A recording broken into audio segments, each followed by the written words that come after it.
Assalamualaikum warahmatullahi wabarakatuh. Perkenalkan, nama saya Fahrul Ilma, NIM 112061, kelas HKIP. Di sini saya akan menjelaskan tentang materi letter of credit yang di dalamnya ada hiwalah atau hawalah, pengalihan utang. Termasuk salah satu materi fikih muamalah, dosen pengampu Bapak Hafidz Abadi MHI. Langsung saja, pembahasan materinya ada definisi dan dalil hawalah, yang kedua rukun dan syarat hawalah, ketiga klasifikasi akad hawalah, keempat konsekuensi hukum akad hawalah. Hawalah sendiri merupakan pengalihan atau perpindahan atau perubahan. Definisi hawalah atau hiwalah adalah pengalihan, perpindahan, perubahan, dan juga dapat dijelaskan sebuah pengalihan utang, baik itu berupa hak untuk mengalihkan pembayaran atau kewajiban untuk mendapatkan pembayaran utang tersebut. Yang dimaksud adalah dari orang yang mempunyai hutang dan piutang dengan kesepakatan bersama. Kemudian dalil Al-Qur'annya terdapat dalam surat ayat Al-Maidah. Allah berfirman dalam Quran surat Al-Maidah ayat 2. Sebagian potongannya adalah wa ta'awanu 'alal birri wat taqwa wa la ta'awanu 'alal insi wal udwan wattaquwa innallaha syadidul iqab. Dan artinya, dan tolong menolonglah kamu dalam mengerjakan kebajikan dan takwa, dan jangan tolong menolong dalam berbuat dosa atau pelanggaran, dan bertakwalah kamu kepada Allah, sesungguhnya Allah amat berat siksanya. Ayat tersebut merupakan salah satu potongan dari ayat 2 Al-Quran surat Al-Maidah. Maknanya adalah dalam ayat di atas menjelaskan dan juga menerangkan bahwa setiap muslimin diperintahkan untuk tolong menolong antar sesama. Akad hawalah ini adalah suatu bentuk yang berbentuk saling menolong, yang artinya bentuk manifestasi dari ayat tersebut. Kemudian dari rukun hawalah ini ada 4. Yang pertama, ada 5. Yang pertama muhil, yaitu orang yang berhutang. 2. Muhal atau muhtal, yaitu orang yang berpiutang kepada muhil.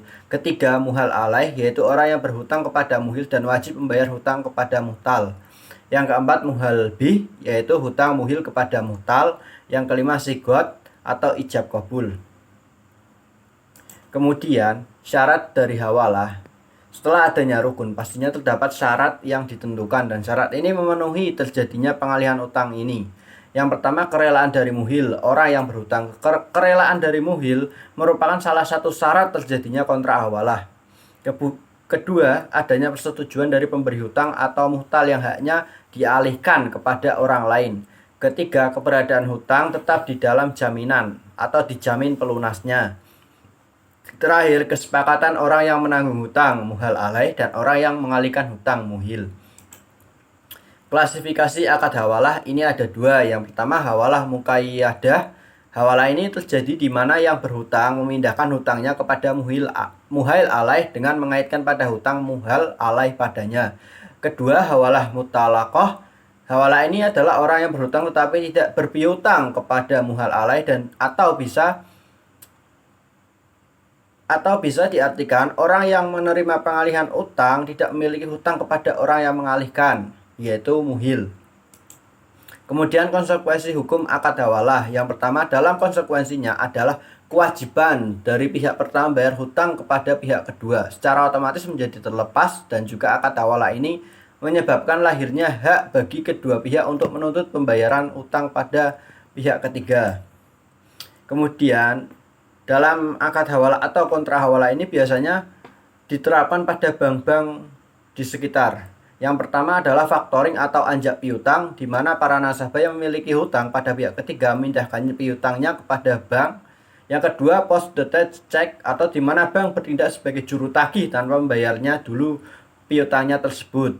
Yang ketiga, yang bill discounting, serupa dengan hiwalah tetapi sedikit berbeda. Dalam bill discounting, nasabah hanya membayar fee-nya saja, sedangkan pembayaran fee-nya tidak didapati dalam kontrak hiwalah.